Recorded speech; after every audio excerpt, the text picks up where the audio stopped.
Well, we'll go ahead and get started with the classroom portion of this evening. You all know who I am. I'm Jake. This is one of the things we talked about needing to do because we are having some little small pop-up issues. We need to talk about what our group actually is and the rule book we have for our group. And part of this is like myself, Don, Melissa, we've all been on the board for 4 years now. Elections are coming up in November. Some of us aren't going to stand for re-election because, again, we've been doing this for 4 years. Myself and Melissa are included in that. So we need people that are willing to step up and give this stuff a shot. And you got a lot better setup to start with than we did 4 years ago, I assure you. So we're going to talk about bylaws and general operating guidelines. This should be a fairly short presentation, and we're recording it so we can upload it. Once we're done with this, we can just do general beekeeping questions. And if you guys are really bored, I can do a presentation I'm doing for Sacramento on Sunday for you all. Anyway, bylaws and general operating guidelines, the whys and hows of being a 501c3. We are a nonprofit organization. There are certain rules we must abide by for that. Bylaws and general operating guidelines inform how the club works, how we make decisions, how we do what we're going to do. We're going to review both of those. The hows and whys of being a 501c3, we incorporated last year. So the club can own things directly. That includes our website, that includes our extractors. The club absorbs liability. So when we have an event, if someone gets hurt, well, that's on the club's pocketbook and the club's insurance, not us as individual members of the club. And we do have a liability and policy with, is it $1 million coverage, $2 million coverage? I don't remember. Nobody remembers, that's okay. And a greatly simplified tax reporting. If we incorporated as a business, we'd have a tax file this long. Being a nonprofit, our tax file is a 3x5 card, which we do electronically now. So very simple setup to do. But it requires members and participants do not have undue gains from the 501c3. We can't individually profit from being part of a nonprofit group. That's the catch. It's a small catch. That's what it does. Now, bylaws and GOGs. Bylaws are the incorporation documents that we all have to vote on, that are on file, that tell us how to do things. GOGs are the board goes, hey, let's make this a rule that we'll do this in the future. GOGs are flexible. They're the living document that says how we do stuff. And that's the extent of that PowerPoint. So let's go into the actual. And the bylaws are pretty much fixed. We don't change them too often. Yes, bylaws. And that's intentional. Bylaws are somewhat static, so we don't change things. Quite literally, that's why. Right. We have to zoom in on this stuff so you all can see it. Can y'all see that? Oh boy, look at all these words. Bylaws are some painfully boring legalese stuff. It says who we are. It says our mission statement. Our mission statement, we exist to create a community of beekeepers while facilitating and promoting good beekeeping practices. What that really means is any opportunity that comes to us, any problem that comes to us, we evaluate it with that mission statement. Is this something we should be doing? Is this important to what our club does? Or is it not important? Article 3 is the purpose. We break into that mission statement a little deeper in there. We talk about beekeeping at large and beekeepers in the community and a community of beekeepers. We have meetings. We bring people together. We have public information events. Chuck is in charge of that as the vice president, but he's not here this evening. Oh, Lord.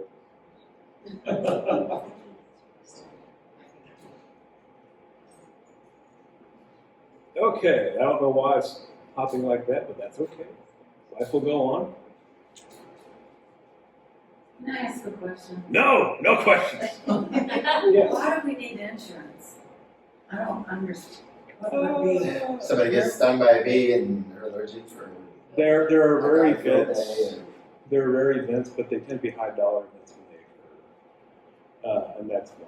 Somebody drives off in the Chesapeake Creek. Catches the car on fire. The car gets stuck in the wood chips. These are more realistic scenarios than we would like to admit. Not that I would know anything about any of those. But that's why. There's things that pop up where, as a publicly interacting agency, like if we take a observation hive somewhere and it falls down with boom, and there's bees, people get stung. Insurance. I get That's what stung it's by a for. bee, has an anaphylactic reaction. Anything all- Every now and again, you have a fatal incident, and the lawsuits are in the millions of dollars. They're very rare, but also our insurance isn't very expensive, so it helps. Now, Article 4, membership. This is the rule book that says you guys pay your dues. An honorary membership, like where's Yeah. Dennis? Dennis is one of our honorary members because he's been around for a long time. We want Dennis to keep coming every time, and that's why. Same thing for Claude Nutt. He's also a lifetime member. And the board can kick people off the membership by a vote, like if we have someone come in and, how can I say this without saying Do something something bad. Yeah, do something bad. We can kick them out. That's enshrined in these rules as well. So let's see what happens. Let's see what page we're at now. Okay, we're at least one page further than we should be. Oh, does the page not exist? Maybe I need to zoom out for a second. Oh, that's why. It's doing this silly thing. One moment while I figure out how to make this a single page. You all can't read that at all. Now that said, I don't know if you all are reading it, because why would you? Operations, that's Article 5 on the side there. We have a general operating guideline book. That's Part 5. That's how we actually decide how we dictate how we run the actual club. And we have several different types of meetings. Like we have board meetings or business meetings. We have general meetings. This is a general meeting, which also can be a board meeting. So the board can make decisions at these things. They require a certain amount of notice. So if there's a vote or something coming up at that meeting, people can know about it. You can't just move the dates around, which is something that we had to deal with a few months ago, trying to get some bills paid. We couldn't have an emergency meeting because it wasn't a true emergency. But the board does have the ability to have emergency meetings when they need to. They're uncommon. I think that happened because of stuff going on with the extension office in years past, that we had emergency meetings. And we can do a 14-day notice to have a meeting. So if we decide we need to have a business meeting on the fly, 14 days out we can have one. We can announce it to the club members. And anyone is welcome to attend those, any and all meetings. Yes, and this notes quorum, and also that our meetings have an agenda. Our agendas are published in the newsletter every month. And that includes the business meeting, that includes the general meeting as well. Article 6 is the Board of Officers. Our officers have a 2-year term limit. The second part is the election of officers, which is in November. We'll have a general election in November. That gives those new officers time to get up to speed before the first meeting in January. On that note, the board voted to not have the December meeting, and instead we're going to make our November meeting be our holiday party. Because a lot of us have so many travel commitments in December that should ease things for all of us. And Article 9, which is this gobbledygook on the right side, that is the job descriptions for the board members. Like the president presides and preserves order at all meetings. See that we follow the rules. Jumping down to the bottom, the education guy designs a program to encourage memberships to improve their beekeeping skills. And I do my job as the education guy 3 months into the next term, so the other person doesn't have to schedule people so urgently. Treasurer does treasury work, keeping track of the funds, filing our tax documents. Secretary does our newsletter, our records, and minutes. And I'm pointing at the two Melissas in the back of the room. Article 10, removal of officers. If an officer has to get bumped for whatever reason, gosh, this is jumbled from being on my laptop, actually. Interesting. Apologies. Things are jumped around on here because of the PDF document format. Anyway, Article 11 is committees. We can stand up long-term or ad hoc committees like when we used to do the state fair and set up a group of people that figure out how we're going to do the state fair. When we would do our public sales events, like when we do trackside, we'd have a ad hoc committee that's in charge of doing trackside or Oldham County Day. On that note, we are not doing Oldham County Day this year just because we kept having bad location problems. It just wasn't worth our time and money for that. Article 12 is events that refers to public-facing things. And generally, when we have a club event that has a public-facing thing like that, someone is designated by the board to be in charge. Like with the winter market, Melissa was in charge last time, if I remember right, or Chuck was one or the other. So there's someone there that can make the decisions for the club on the fly of those things. Dissolution, if we have to shut down the club, we liquidate to the Kentucky State Beekeepers Association. And last is our conflict of interest policy. This is a formal thing 501c3s have, where the board members do this document that says we will not do anything where we get direct gains from the club. And that's going to get into the GOGs and how that actually works. Any questions as of now? Yes. I have a comment. Yes. As I recall, 501c, if you do something for the association in any form and incur costs, those costs are tax deductible because this is a non-profit organization. Yes. Yes, absolutely true. I said same for donations to the club. It falls under the same umbrella. Yeah, if you donate an observation hive to the club, for instance, you can break that up in your taxes. Continuous scroll. Let's see if it holds continuous scroll. Will any of this be published like on our website or anything? Yes, certainly. I don't know if it's published already. Is it published already? I don't know. I don't know either. I don't think so, because I didn't get it. Okay. If I didn't get it, it didn't go on the website. Okay, well, we'll definitely put this on the website. Okay. And like the GOGs more so than the bylaws. The bylaws are pretty established. The GOGs are a living document. We change these rules as we need to. And we can go into what these rules are.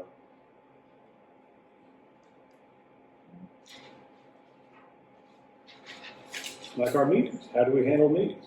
Our meetings are second Thursday starting at 7 p.m. That's what the GOG says. Now, the board can change that with 14 days notice. So that's not locked in bylaws, requires everyone to vote on it. That's why it lives here.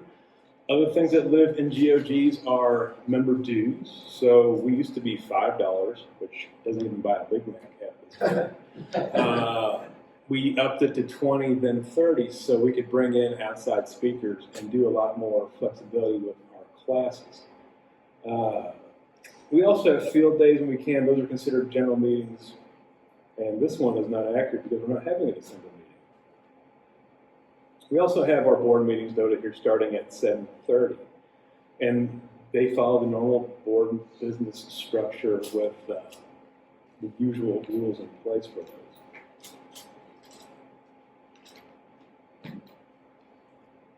Three is our Facebook management. This is published on Facebook, how we manage the Facebook page.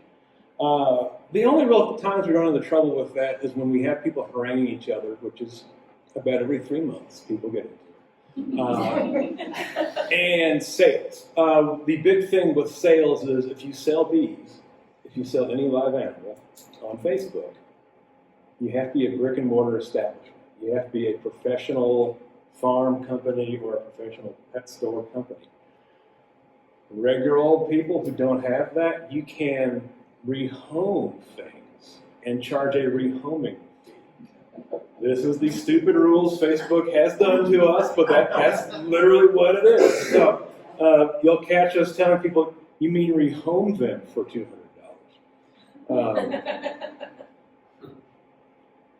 Apologies if this is scrolling strangely. Oh, it's gone back to double screen. Great. Hooray. Well, we can blow through this stuff pretty easily without looking at the actual words, and then we can talk about stuff that's more amusing. Community sales events. The way this works with the GOG is if we have a group of members that want to sell at like Oldham County Day, we will set up a table and a table price. Whoever wants to show up and sell their stuff, that the members are allowed to do so. The club will get a cut of it. If there's only a few members, we'll let the club members just buy out the table at expense. That way we don't have to, squeeze 2 people for all the money. But if we have a large turnout, that's how we do that. And the reason why we do it that way is it functions as a wholesale market.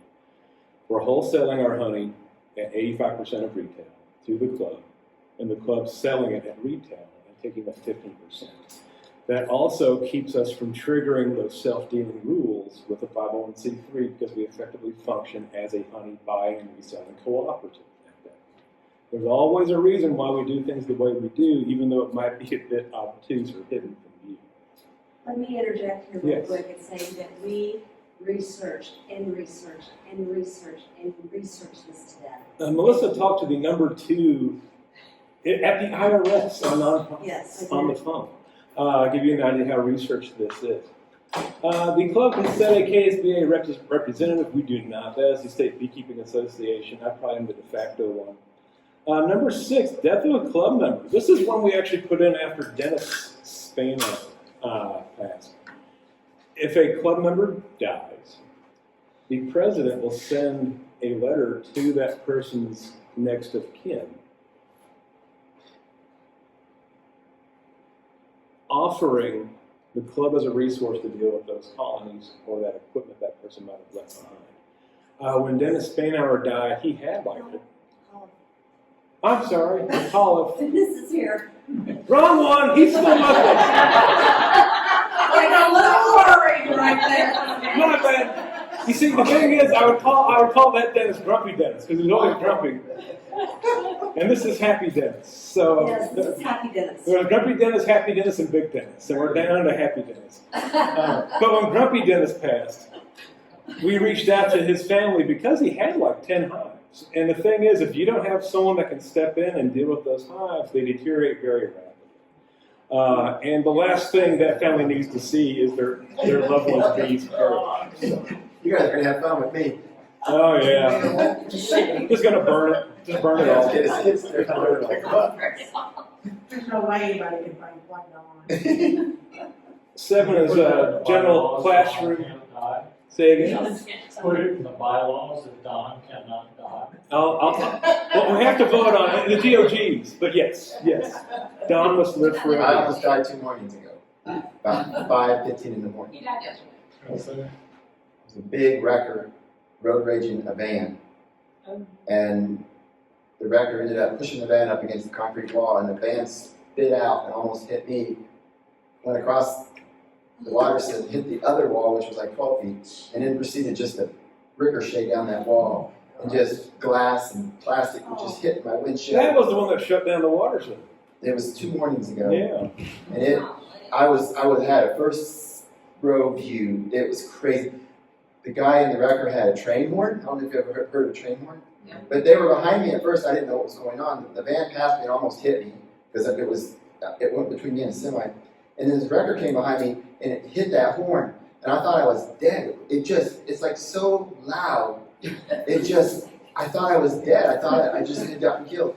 And I got the hell out of his way and he just motored on out. And I finally realized he somehow caught up with the van and got around it. And then he was keeping the van from going. And he ended up smushing up against the wall. It was crazy. It was like, he did it deliberately. It was like, I should have stopped and called the cops and stuff. People are nuts. 7 is how we open up this classroom. We needed a reminder in there to come in and turn on the air conditioning. Sometimes this room's kind of hot. It's those little things that we need in there. Again, this is how we run our normal day-to-day stuff. 8, That's really detailed too. it is. 8 goes into recording these classes, uploading them on YouTube. And that was halfway written so I'd remember how to do it each time. And there's classroom stuff again. Now, 10 is bee seller requirements. This is also on our Facebook page. Years ago, we established who could and could not sell bees. And the reason why is we had people that were flipping colonies that weren't their own from out of state, as their own. And we put rules in place where we could block those people officially. And it just keeps going. Okay, now this is the one we're really here to talk about. Actually, all of this is really about this. Public presentation requirements. We get requests for public speaking gosh, 6 times a year, 8 times a year. Does that sound about right? And we love those events, we love doing those events, but if you go out and speak to the public, there's a bunch of rules you have to follow. Here's why that's the case. If I show up wearing this shirt, I represent the club. That means I also represent a 501c3, and I can't do anything that would directly put money in my pocket as a representative of the club. When Chuck does his presentations, they're always pro bono, because Chuck gets the requests in and he picks who gets to take those requests. If there is an honorarium for giving that presentation, that's donated to the club, because that's how we can keep an individual from benefiting from that and maintain our nonprofit compliance. In all reality, if you want to present to like a school, like Michelle presented to the school, she can present as a club member with written approval from the guy in charge of that, who's Chuck. Or she can not wear one of these and just go as herself, as an individual. If you go as an individual, you can sell things. You can say how great you are. You can record your presentation. You can sell your presentation. It doesn't matter. If you're a nonprofit, you can't do those things. And that's really what this entire part of the rule book is for. We'll have this on the webpage. That is the consolidated version of this. If you speak publicly and you represent the club, whether by saying you're here for Oldham County Beekeepers or you're wearing club paraphernalia, you can't get paid. That's what it gets down to. You can't get paid. You can do it as a private individual all you want. I speak probably 8 to 10 times a year outside of this club. I get paid for it. I'm not there as a club member. I'm there as me, as an individual. That's the easy way to fix that. Yes? Just real quick, say you're at the school and the teacher says, hey everybody, this is Jake and he's with the Oldham County Bee Club. Does that automatically put you in that category or not? I would quickly note I'm just a member of the club and I'm here as myself, as an individual. And that is a rule we've honestly had for a decade, if not longer, because that's how we did stuff on extension. That's how we worked around extension's rule book all the time. Okay, thanks. And if you're recording your presentation, say there's minors in the room and you're showing all these different people in your presentation, and you maybe publish it on the line or something like that, isn't there some stipulations around that we don't get the club in trouble for inadvertently showing, something we shouldn't be showing? Absolutely. And you all can't read this because, well, the electronics are great. But what this says, the media release, if you go somewhere and pictures are taken, or you take pictures, especially with children, you need written releases to publish those pictures. Something you all don't understand, I know this as a school teacher. Like in my classroom, half the kids, when I was in Jefferson County, half the kids couldn't have their picture taken. Because somebody's got an angry parent that's out of the picture, that's, out of the picture. And publishing pictures of that individual could be ultimately life-threatening. That's why these rule books exist. That's why, if you do these public events, you do not put pictures of the kids that are at those things. And foster kids. Foster kids, yes. Foster kids in particular. In my extended family, one of the baby mamas was arrested by U.S. Rangers in Mexico because she stole her kid. These are real things that are out there that we have to be aware of. Now, that said, you can post pictures of your kids. We don't care about that. That's fine. That's fine. You can post pictures of your friends' kids as long as they say it's okay. Don't care about it. That's fine. It's when you're in the schools that you really run into these problems. Now, we've had people publish pictures of kids at the schools on our Facebook page. With one exception, they were sharing pictures the school had shared publicly Those are free and clear. You can show those wherever you want because the school, if they're putting it on their public Facebook page, they're the ones that will get sued for violating the media releases. It's on them, so that's fine. Just do not take your own pictures and publish them when kids are involved at these public events. That's really about it. Do you need to get a release? Is there a release you can get signed or something that says, hey, take all the pictures you want You can. from the school itself? The school won't issue that generally. Just because you just need that. And this is more of an issue with public schools than like the small private schools generally. But you can, you just won't get one from your public school. Like a small private school's only got 30 kids, yeah, they're probably, you know what you're doing. How particular are they about that? What if, like, you're up there doing a presentation, all you see is the back of all these kids' heads? No? Could you get away with that? I think that would be.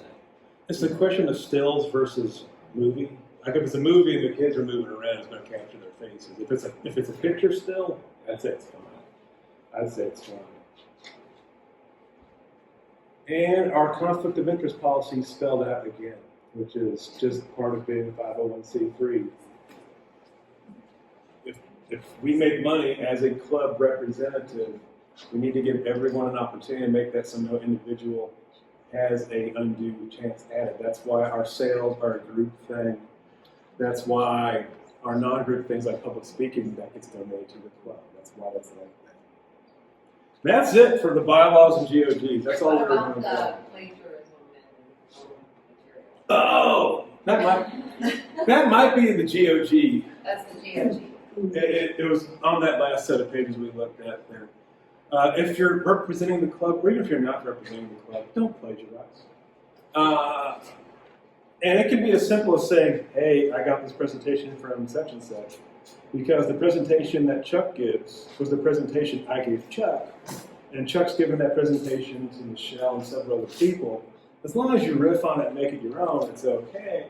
Or say where you got it from. It's one or the other. Don't put your Yeah. And no self-promotion while you're up there representing the club. Again, no self-promotion. Whether it be YouTube channel or website or Any of those things. You any can't of do those it. things. As We a can club get us representative, you to can't do do it. As an individual, go for it. But as a club representative, So you like can't if do I it. come to your aviary and I take a bunch of pictures of your hives, you know, they're my pictures, but they're Jake's hives. So, Is you know, that this should be noted. well, the Right. pictures belong to you because you took them. Pictures belong to me, but they're of your hives. Yeah, so which.